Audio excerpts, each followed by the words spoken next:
Hello, everyone, and welcome to another Automated Special. We've got a great lineup here today. I'm joined by Pranav and Apostolos, and today we're going to give you an update on building out a center of excellence based upon our HEAT framework that we talked about last year. How are you guys doing today? Very good.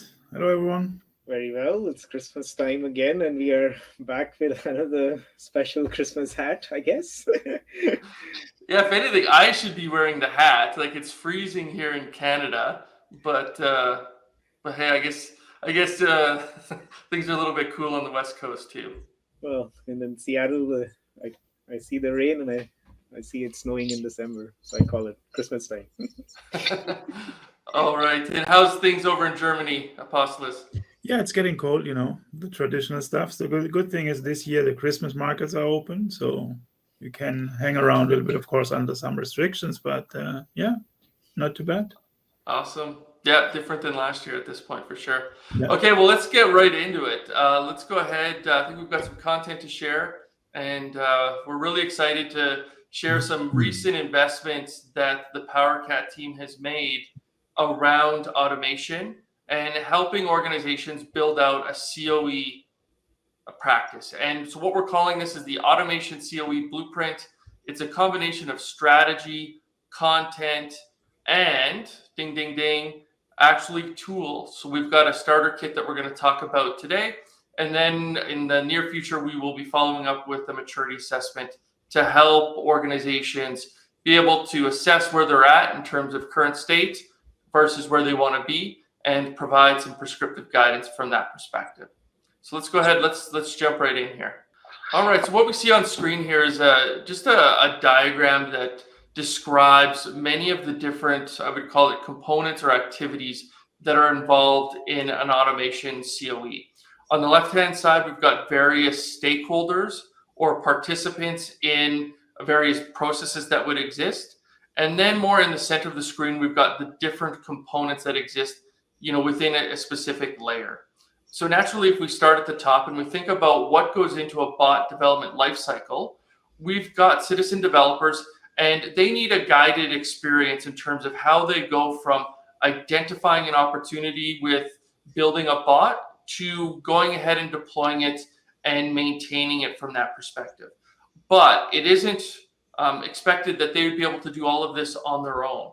And this is really where we find the Automation CoE members participating and building out patterns and templates that allow these people to go ahead and quickly build and focus on solving the business problem as opposed to dealing with a lot of the technical sort of challenges that might exist for those folks. And so that's why we're going to talk about how we can automate DevOps pipelines and code review and really help citizen developers accelerate their bot building journey.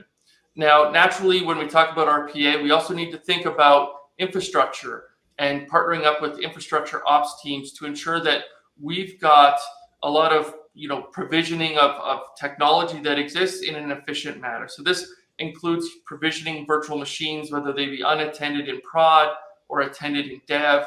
We also need to now think about how we want to keep the Power Automate for desktop software up to date. And so we've got some guidance and tooling around keeping that software up to date so that you always have the latest bits and are able to take advantage of the investments that Microsoft is making.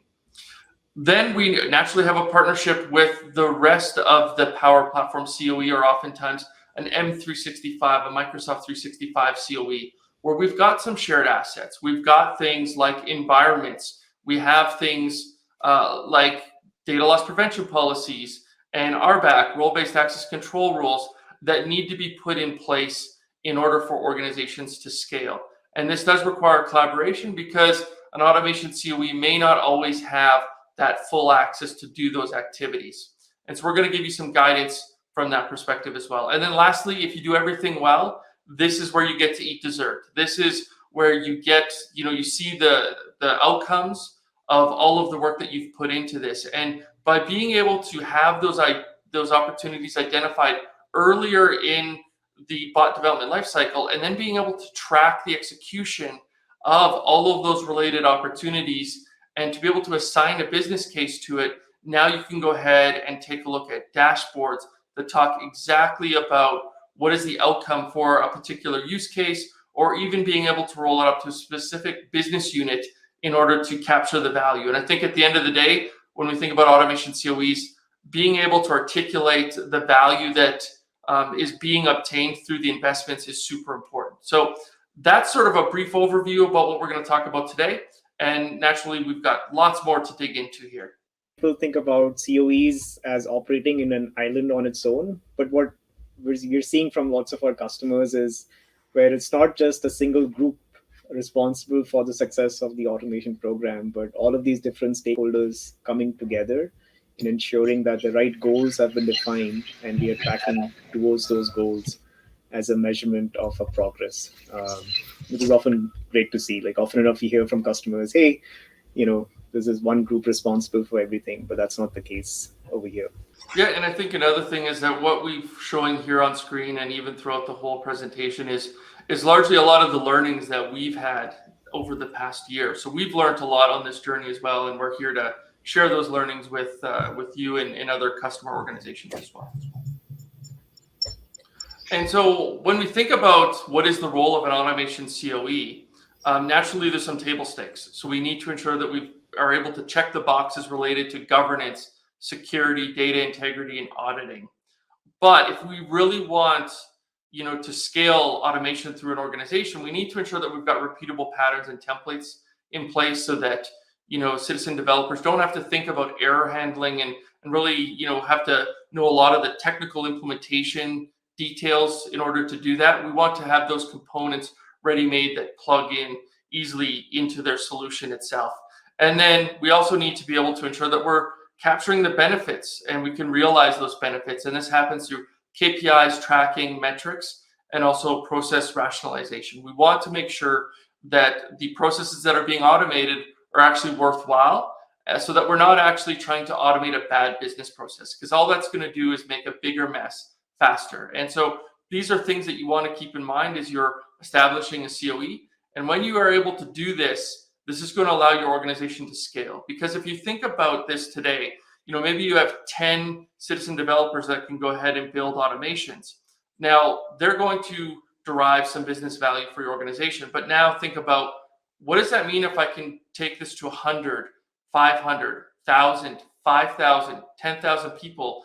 Naturally, those results are going to scale as well. And really, an organization can obtain a lot of business benefit by scaling. And what we've done over the course of our engagement with customer is we've condensed our learnings into this methodology called the HEAT, which stands for Holistic Enterprise Automation Techniques. And what you can think about this framework as being sort of a framework which is proven guidance that you can leverage within your organization. And as with automation, right, it's an iterative process where you're constantly refining your progress or your project's backlog, you're building it out and you're deploying it in production. The HEAT itself is also an iterative circular process. So you start with empower, then you go ahead and discover and plan, design, build and test, deploy, manage, secure and govern, and nurture. So effectively, it's an iterative approach that you can use to roll out an adoption program in your organization as well. And these are some of the different activities an organization can do within different stages of HEAT. The first one, around empowering key business stakeholders, making sure that in the discover and plan phase, you have a good process grooming exercise in terms of, what process to optimize. You have clear sort of ROI goals set, as Kent was mentioning. You establish some good design principles on what are the best practices, what are the templates that developers should use, so there's consistency. And then as developers are building, you are sort of providing them with best guidance on human loop scenarios, integrating AI. And all the system is built in such a way that there's logging and telemetry inbuilt, so it can be audited as well.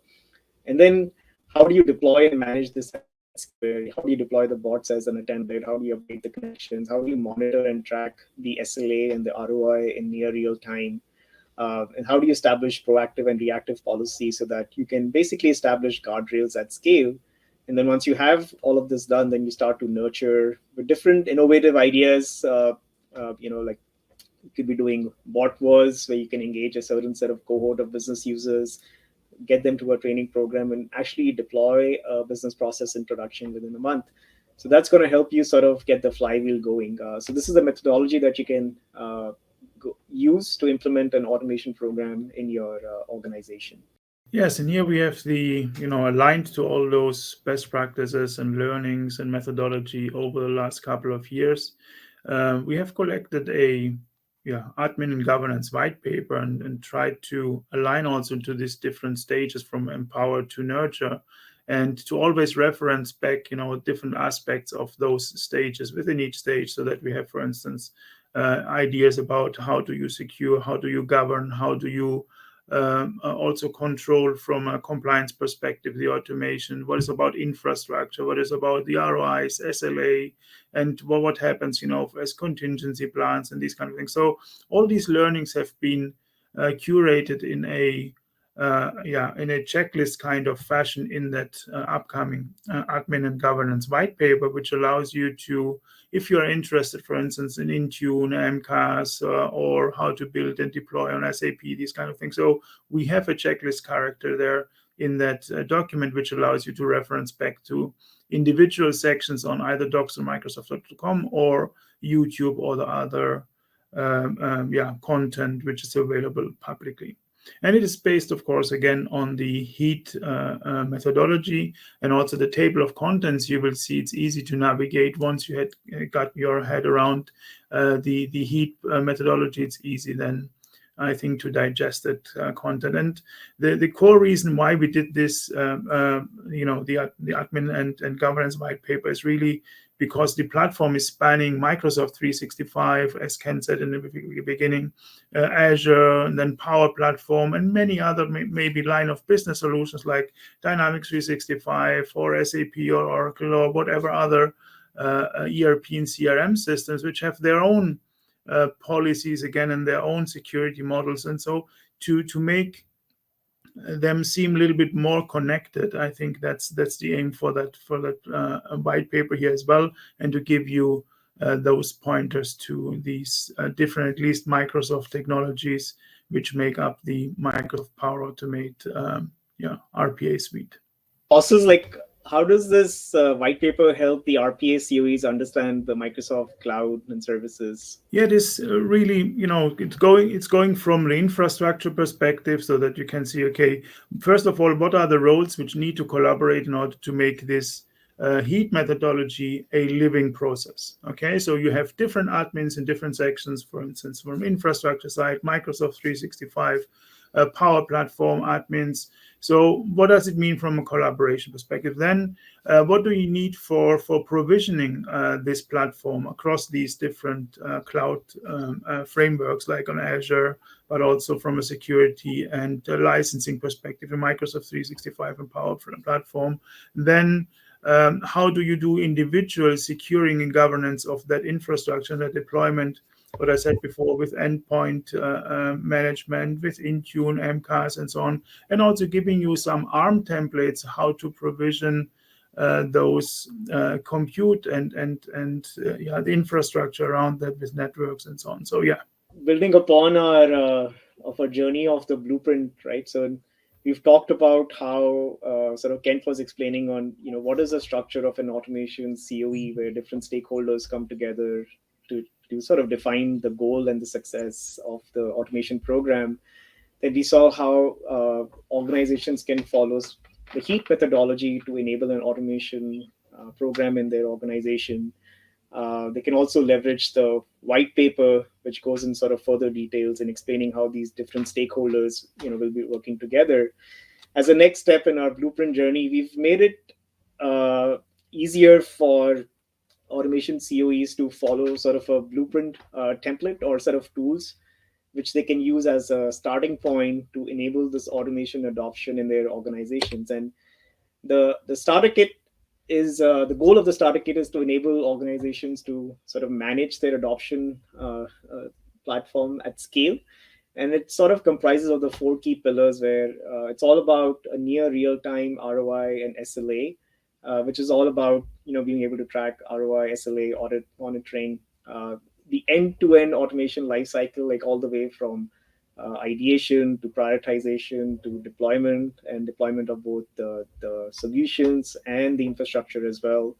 And there are tools for different users. There are apps that makers can use. There are scripts that pro developers can use to automate infrastructure deployments. There are Power BI dashboards, which the exec sponsors can use to measure the performance of the automation program.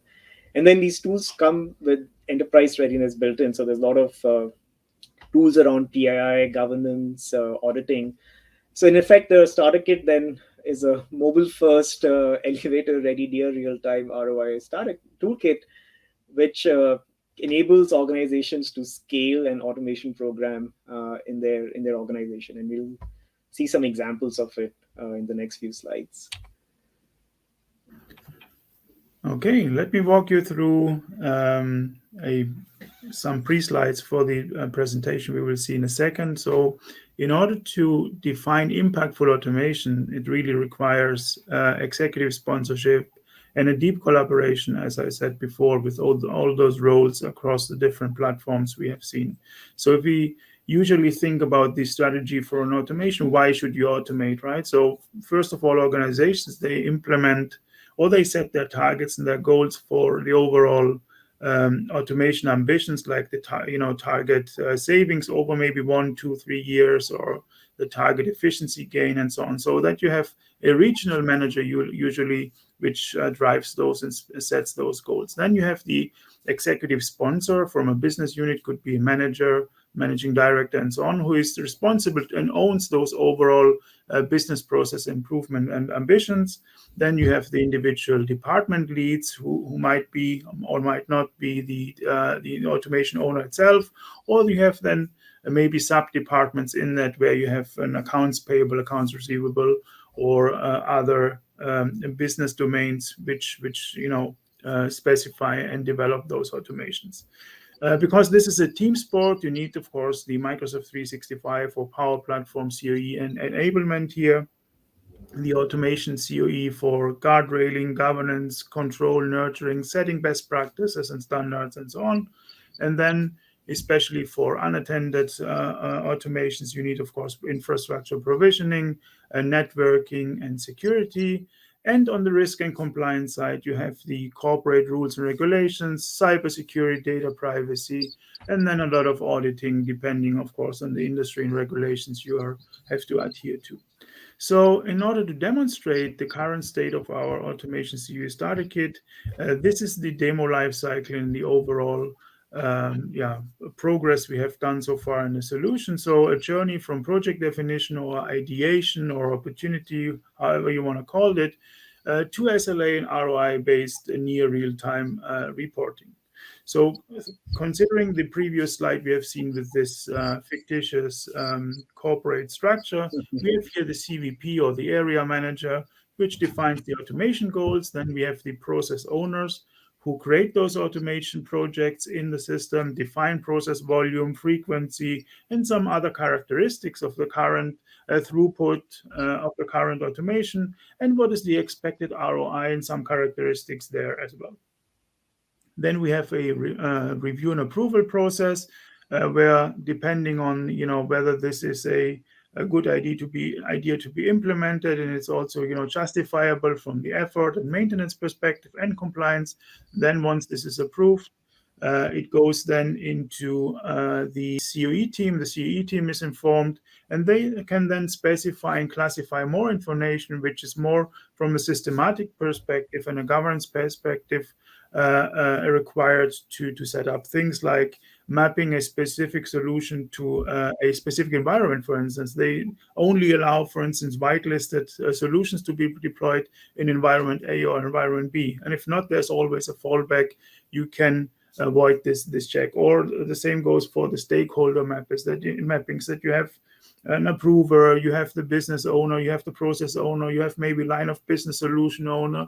Then you might have the info security team, you might have an infrastructure team. So different stakeholders, depending, of course, also on the complexity of the automation, you can then map to that. Then finally, you have the process owner who either develops them themselves or use a partner for that or internal resources and create a solution in the development environment and start doing the automation.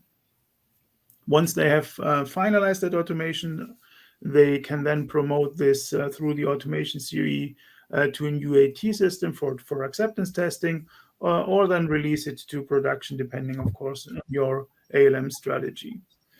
Once the solution has then been deployed in the respective production system, the business owner, process owner should then go into that system and designate for their solution which of the cloud flows should be considered the primary cloud flow for metering. What does metering mean is really that you can capture all the events, all the statuses of all the child cloud flows and all the child desktop flows which are happening and are being called under this primary cloud flow. So this will allow us to report on the overall status and also to derive the start and end times for the overall execution, to know how many times and how long these operations were being executed. This will then allow at the end for this near real-time SLA and compliance and ROI reporting, which is then tracked against the expected versus the actuals that have been defined in the beginning of the automation project, and also, accumulated over to the corporate automation goals. So what we'll show you next is, all of the learnings and basically this team sport around an automation journey in action in real life. And so we'll start with a Contoso company where the CVP is looking at this dashboard where they can monitor the business goals that they've set for the automation program. They can track the progress across departments. How's the automation program doing in a financial reporting perspective? Here we have a process owner who is going to suggest a new idea or a project into the system, and they can quantify what's the current problem with the manual process. How hard is it? Which department does it belong? How much time does it take for the rework to happen? And who's the business owner who will sort of approve it as well? And then what's the ROI? Like, let's say if I to automate it, like how much time does it take for a pro developer to build it? How much development cost am I saving? And they'll submit this idea into the system. Once they submit the idea or the project into the system, a request goes to the business approver and the leads, where they can use their mobile app for viewing the status of the request. They can also just open the Power BI dashboard to look at the project backlog and then see whether this project should be automated or not. Like, how complex is it? How many steps does it have? Should we pick some other projects for automation? And based on these heuristics, they can decide whether to approve or reject that specific automation idea. In this case, the department owner would sort of approve the project. And once the project is approved, the maker is then assigned an environment where they can go ahead and develop the solution. In this case, our process owner is going to develop a cloud flow and a desktop flow, which they can run as attended or unattended. Now that we saw how the maker was able to develop the solution in the dev environment and they were able to move it to production using the ALM pipelines, Apostas will show you how to meter the solution for ROI and auditing. Yeah, thanks, Pranav. So here we have this automation solution manager that allows you to see all solutions within a specific environment. And this automation project dropdown now allows you to pull down the automation projects that have been whitelisted for this specific environment. And here you can then designate a specific cloud flow to be subject to metering. And once you run a couple of these cloud flows, which then do the automation, like here, very simply showing a couple of display messages, this will then automatically feed into the central repository through a synchronization, near real-time synchronization in the back, allowing you to derive those near real-time insights in Power BI, in the Power BI dashboard, and also seeing, a combined view to ROI-specific figures, but also to SLA-specific figures. Like here we see in a second the first three flow runs, then the backlogs, and also the ROI statistics, KPIs around the goals and their actuals versus expected. run performance, control charts for Six Sigma kind of analysis.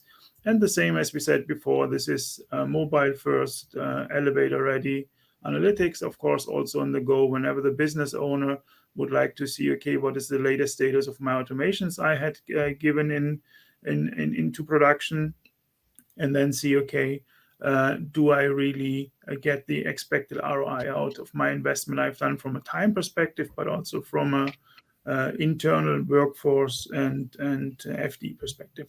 Wow, that was a lot. Kent, what do you think? Pretty awesome. Pretty awesome. Mobile first, elevator ready. Christmas ready as well now. All right, so I can take the next slide then. So how was this built, Apostles? Yeah, how was this built? I mean, it's this is a conceptual design here. The key elements of that solution you have currently seen is really the Power Platform main environment, which is called the Automation CoE main. And then we have different satellites environments, which are considered usually to production environments. But depending on your strategy, where you want to install those CoE satellite solution in, this could also be a test and a development environment if you would like to collect specific information. And what are we thinking here in near real time? This is really the flow telemetry solutions, machines, machine groups, and audit logs. On top of that, we have the Power BI stack, what you have seen also in these reports, always pointing back to the efficiency and also to the economic impact the automation has over time. And those components and these subcomponents you see here, PowerShell script, ARM templates, DevOps pipelines, Intune packages, and MCAS scripts, these are all components we will also ship over time as additional components as part of the overall, of course, Automation CoE Starter Kit, but you can selectively pick and choose what you would like to implement and roll out, and maybe can then customize to your specific needs.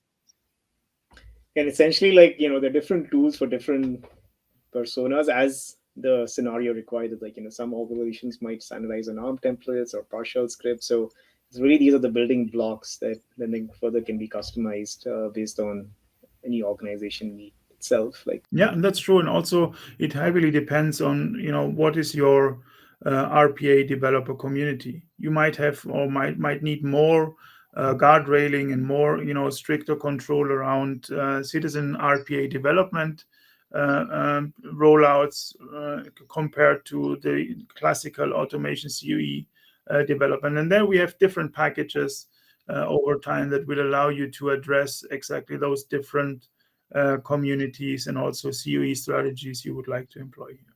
Yeah.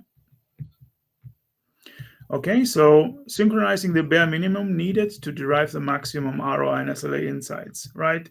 So if we look at the previous demo we have done, all the components which are sitting in those satellite solutions, so this could be production systems which have been split, from a strategy perspective by region, or then you have a highly compliant or highly secure environment for HR data processing, claims processing, or incidents and accident processing, and so on. So depending on your strategy, you can then deploy those Automation CoE satellite solutions in those environments, and they will primarily push information in near real time to the Automation CoE environment. And what we are currently synchronizing is only solution-aware desktop and cloud flows. So no classical standard inventory, give me all cloud flows and all desktop flows in all environments, but only the solution-aware ones and the ones which are explicitly metered as part of our the automation project. Then we have a custom flow session trace table where we are getting the flow session information synced into near real time, and the solution metering artifact, which will allow you to designate then specific cloud flows to being metered as part of the automation. On the way back from the Automation CoE main to the satellite, we have seen in the previous video that there was this automation project drop down, and this is actually where we get the automation projects from the main environment that have been whitelisted for the current environment I'm in. So many goodies. Christmas time. As we've sort of gone through the blueprint, right, like at least our learning have been like there are, spinning up and rolling out an automation program in an organization is very complex, just given the organization complexity that comes along with it in terms of the tools and the consistency and the patterns and the templates that organizations use. So this automation starter kit for us is a long-term journey. We just sort of taking baby steps towards it. And what we are thinking of from a roadmap perspective, and again, we'd love to sort of engage with you more deeply to get more feedback, is it's going to be a long-term commitment from our side. There's going to be a lot of tools that will have to be built out to enable an enterprise to scale an adoption program. So we are starting with the key focus on ROI, with being able to have a system where you can track this near real-time telemetry that you can use for ROI and to sort of measure the SLA of your bots. We'll have a core foundation to build upon, which will construct of these main satellite concepts that we talked about, a Power BI dashboard, and over time we'll start to put in more and more features around this Automation CoE command center, which is basically going to be a control or a command center for different kinds of operations that CoEs can use. And then we sort of build upon it to start including automated ALM pipelines, enterprise templates, which then can be used to drive consistency across an organization as a medium-term commitment. And then from a long-term strategy, we start to layer on all of this stuff around Intune, which will help you to deploy sort of Power Automate desktop across an organization, have a more structured program around nurture in terms of how you drive adoption within an enterprise, and then also scale up existing users from a citizen dev to a advanced citizen dev maybe as well. So it's going to be a long-term investment around this area. This is our first step that we are starting with this year, and we are more than happy to engage with you deeply to learn from you and then adjust these plans as needed. And I think that's very, very important also to point out, Pranav. We are very early in this stage, as you said as well. And we did this and we published this soon on purpose very early to get this early feedback as well back played into that product, because this will be a starter kit primarily based on all the learnings we have collected as a team, of course. But more than that is really through this collaboration we will have be going on with our customers that will implement this and all these learnings, which then also reprioritize all these lists we have here on those bullet points. So it's really a choice to go very, very early. So bear with us. Here's some resources for you. That's really handy. And we'll put these in our show notes as well. But if you're an organization who either has an existing RPA and automation CoE practice or are looking to start up a new automation practice on the Power Platform, here are some resources to use. And then we have some customer case studies and then sort of general learning resources for anybody looking to get started with automation and our RPA in Power Automate. And our biggest call to action is to have Kent speak right now. Let's do it. Okay, so call to action. So you had a chance to see the demo. It's pretty cool, as you can see. And so now what we're looking to do is to find some customers and partners that want to take an early step in this journey with us. We do have plans for a limited private preview. You can go ahead and submit your nomination at aka.ms/auto CoE Starter Kit preview. We might need to find a way to shorten that link. But what we're just going to ask for some specific information about your use cases and how we can best help you from that perspective. We do want to get these tools into your hands, get them installed in your environment so that we can go ahead and learn together as we go through this journey. Since this is a starter kit, there are no additional licensing fees from that perspective. Naturally, there's going to be some prerequisites in terms of Power Platform environment, Dataverse, etc. But these will be available to you at no charge. And I think the biggest question we get asked from customers is like, how do I get started? And so in the past, we've provided you with some content, some guidance, heat. And now what we're doing is we're giving you the tools that enable that guidance. And I think that's kind of the key. It is a natural progression for us. Whereas we learn, we're going to go back and share that with the rest of you. So go ahead, sign up. Also reach out over social. We've got some hashtags here. Happy to engage with you further, and really excited to see where this can go. We've seen tremendous growth in the Power Platform Center of Excellence Starter Kit that we've seen in the past. Now we're really excited to see what we can do with automation as well. And yeah, it is mobile first, elevator ready. We should probably explain that a little bit. I think the goal is that, you know, if you were in an elevator with a business lead and they wanted to know what was the running total or tally of benefits that their department has achieved through RPA for a specific time frame, day, week, month, etc., we should be able to do that over the course of that elevator ride. And that's our North Star, and that's where we're headed in terms of being able to provide that much impact that quickly at your fingertips. Bossless, final thoughts? No, yeah, sign up, try it out, give us feedback. I'd say like last year's heat was a special in December, and hopefully this year's elevator ready near real time ROI is another good Christmas special that all of you love. Looking forward to working with you on this toolkit. Thank you. And I hope you have Wi-Fi on the elevator. That's true. And don't forget to like and subscribe. Obviously, we continue to invest in this channel, in this playlist. So do stay tuned for more info from the team on automation on the Automated playlist. All right. Thanks, everyone. Have a great holiday season.